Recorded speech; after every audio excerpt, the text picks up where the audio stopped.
Le DAF Fresh Morning, c'est 104.5 tonnes de bonne humeur. Tous les matins sur Urban FM. La meilleure radio de la capitale. La meilleure radio de la capitale. Vous êtes sur les 104.5 Urban FM, la station urbaine, et vous écoutez le DAF Fresh Morning. On est avec Jean-Paul. Jean-Paul, bonjour. Bonjour. Comment tu vas ce matin? Ça va. Alors, on va à combien d'années derrière? On va 156 ans en arrière, précisément. Wow. On va parler d'un objet que tous les élèves connaissent, puisqu'on le voit, il est toujours plaqué sur les murs des écoles ou dans les laboratoires. Ça, on appelle le tableau périodique des éléments. Ce qu'on appelle Ça me soulève ce truc. le tableau de classification encore des éléments. C'est un tableau qui avait été inventé le 6 mars 1869 par un chimiste russe qui s'appelait Mendeleïev, précisément Dimitri Ivanovitch Mendeleïev. Alors, les gens ne se rendent pas compte que au 19e siècle, il y a eu véritablement un essor de la science. Les gens vont s'intéresser à véritablement savoir quelle était la structure de la matière. Et donc, depuis plusieurs années, on connaît déjà que la matière est constituée de molécules, des molécules faites d'atomes. Ces atomes sont constitués d'un noyau autour duquel gravitent des électrons. Donc, on connaît déjà certaines propriétés des atomes, comme la masse atomique. C'est cette masse atomique-là qui donne justement certaines propriétés chimiques à l'atome. Donc, on sait déjà, par exemple, que l'atome d'hydrogène, c'est un noyau autour duquel gravite un électron. Et donc, c'est le plus petit élément. Et puis, on connaît des atomes qui ont encore des structures beaucoup plus complexes parce qu'ils ont plusieurs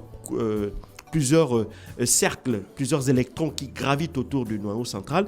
Et donc, plus on a d'électrons, plus on a de couches, et plus, plus on aura de nouvelles propriétés de ces atomes-là. Et donc, il faut savoir que Dimitri Mendeleïev, il était professeur à l'Institut technologique et à l'Université de Saint-Pétersbourg, c'est en Russie. Et donc, durant toute sa carrière, il va s'intéresser à la structure atomique, notamment de certains gaz, ce qu'on appelle les gaz rares. Et donc, très vite, il va se rendre compte qu'il y avait une corrélation entre la masse atomique molaire et certaines propriétés de ces atomes-là. Et donc, à partir de là, il va considérer que les atomes qui avaient une masse atomique très proche, avaient quasiment les mêmes propriétés. Et donc, il va, pour cela, faire un tableau dans lequel il va y avoir deux choses. On a d'abord des tableaux avec des lignes horizontales. Ces lignes horizontales-là vont donner en réalité le nombre d'électrons. Et à partir de là, on aura des lignes verticales. Et dans ces lignes verticales, on va classer les éléments en fonction des propriétés similaires qu'elles ont. Et donc, tout ça va faire que on va avoir véritablement, grâce à là, il va établir ce qu'on va appeler il va établir, sur la base de cette corrélation-là, il va pouvoir prédire même l'existence d'éléments que l'on ne connaissait pas encore à l'époque. On est au 19e siècle. Et donc, à l'époque, il va laisser 4 cases vides dans lesquelles il va expliquer que par rapport à sa loi sur ce qu'on appelle ce qu'il va appeler la loi périodique des éléments, il va donc laisser 4 cases pour expliquer que dans ce tableau qu'il avait conçu, on devait forcément découvrir 4 nouveaux éléments. Parce qu'il faut savoir que en 1869, on n'en connaissait que 63. Et donc, avec les 4 autres éléments que l'on va découvrir par la suite, on va le tableau périodique aujourd'hui, il a 67 éléments. Et donc, ces 4 éléments dont il prédisait l'existence auparavant, il va les appeler notamment les cas bore, les cas aluminium, les cas silicium et les cas manganèse. Et quelques années plus tard, ces prédictions vont s'avérer particulièrement justes. Pourquoi ? Parce que l'éca-bore va être découverte par la suite et appelée le germanium, puis l'éca manganèse va être appelé le technetium. Le scandium, lui, sera découvert en 1869 par un chimiste suédois. Et puis le dernier, l'éca manganèse, qui va devenir par la suite le gallium, qui sera découvert en 1875 par un chimiste français qui s'appelle Paul-Émile Lecoq de Boisbaudran. Et enfin, le germanium, lui, va être découvert en 1886 par Clemens Winkler, un chimiste allemand.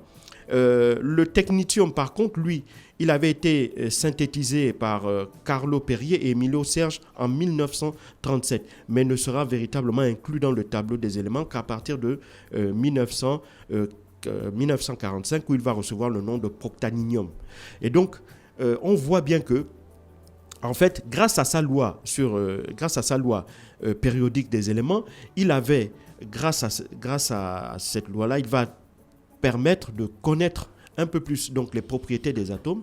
Et donc, il va pouvoir dire que dans la nature, il y a un nombre limité d'atomes. Il y a un nombre limité d'atomes en fonction de la structure même de ces derniers. Et donc, ça va être quelque chose d'assez extraordinaire. Pourquoi ? Parce que il faut savoir aussi qu'à l'époque, il y avait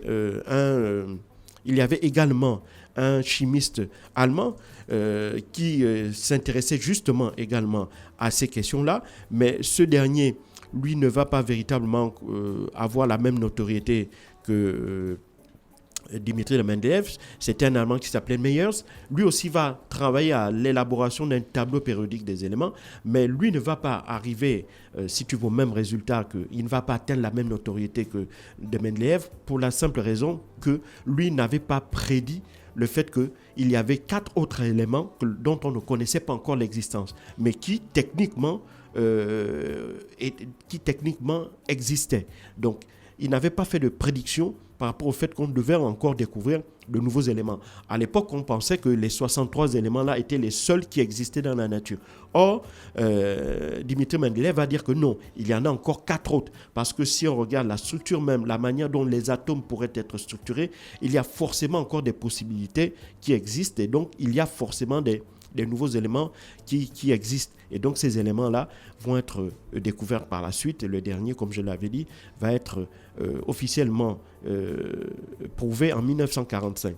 Et donc, ce tableau-là, aujourd'hui, orne tous les livres, on les retrouve dans tous les livres de chimie, on les retrouve dans tous les laboratoires, et sert de base aujourd'hui à la combinaison des atomes quand on fait des molécules. Parce que ce sont ces combinaisons d'atomes-là, c'est grâce à ce tableau-là que l'on connaît quelles sont les natures, quelles sont non seulement la nature de ces atomes, mais surtout leurs propriétés et les effets qu'ils peuvent produire en les combinant les uns avec les autres. Et donc ça a permis véritablement un bond en avant en termes de connaissance de la structure même des éléments, de la structure même de la matière.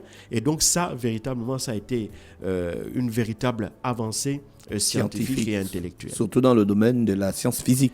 Oui, surtout dans le domaine de la chimie en particulier, parce qu'il faut savoir que au 19e siècle, on est encore véritablement dans la découverte fondamentale de la chimie. De la chimie. Il y a des propriétés que l'on découvre, notamment grâce à la radioactivité. La radioactivité va permettre ainsi aussi aux physiciens de faire plus de recherches à partir là des années 1900 dans la structure même des atomes. Et donc tout ça va permettre par la suite à faire des bons en termes de connaissances, des bons spectaculaires.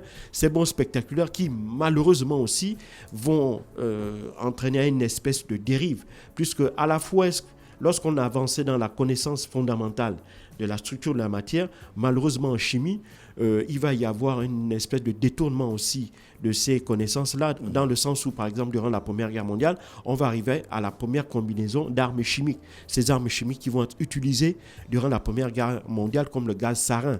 Et donc, ces produits-là ne sont que la conséquence des découvertes que l'on avait faites à la fin du 19e siècle, donc le début du 20e siècle, la Première Guerre mondiale, avec la montée des nationalismes, il va y avoir une espèce de détournement de toutes ces connaissances-là qui germaient dans la tête des scientifiques pour en faire des armes.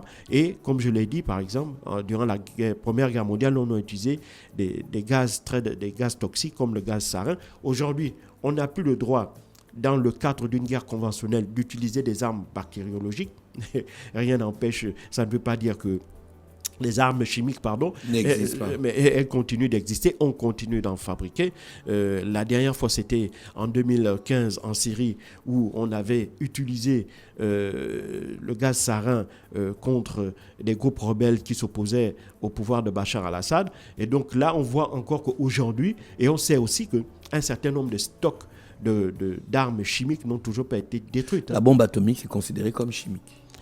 Non, c'est plutôt une arme physique. Bon, c'est vrai que mais il y a des répercussions chimiques. bien sûr, parce que, bien entendu, la bombe atomique fonctionne sur le principe de la fission. C'est-à-dire, on casse les atomes de la matière. Donc, il y a comme un détonateur, donc l'uranium crée cette espèce de détonation qui va créer une réaction en chaîne qui va détruire en fait la matière, qui va casser les atomes. C'est ce qui fait que l'arme atomique soit particulièrement destructrice et particulièrement dangereuse. C'est parce qu'elle détruit la structure même de la matière. C'est pour ça qu'on dit bombe atomique, parce qu'elle détruit l'atome. Elle détruit même le cœur de la matière. Et ça, évidemment, malheureusement, c'est l'une des découvertes que Einstein est regretté, puisque c'est sur la base de ses travaux sur la relativité que l'on est parvenu à fabriquer la bombe atomique. Or, Einstein, lui, il voulait que sa connaissance, bien entendu, ça sert aussi dans le civil. Le nucléaire civil aujourd'hui permet de fabriquer de l'énergie électrique, et donc ça, c'est quelque chose de vertueux. Mais malheureusement aussi, il y a une face cachée qui a permis aussi à la création d'une arme vraiment destructrice. Merci Jean-Paul avec nous ce matin sur le brin d'histoire dans le DAF Fresh Morning sur les 104.5 Urban FM, la station urbaine. Le DAF Fresh Morning, c'est 104.5 tonnes de bonne humeur. Tous les matins sur Urban FM. La meilleure radio de la capitale. La meilleure radio de la capitale.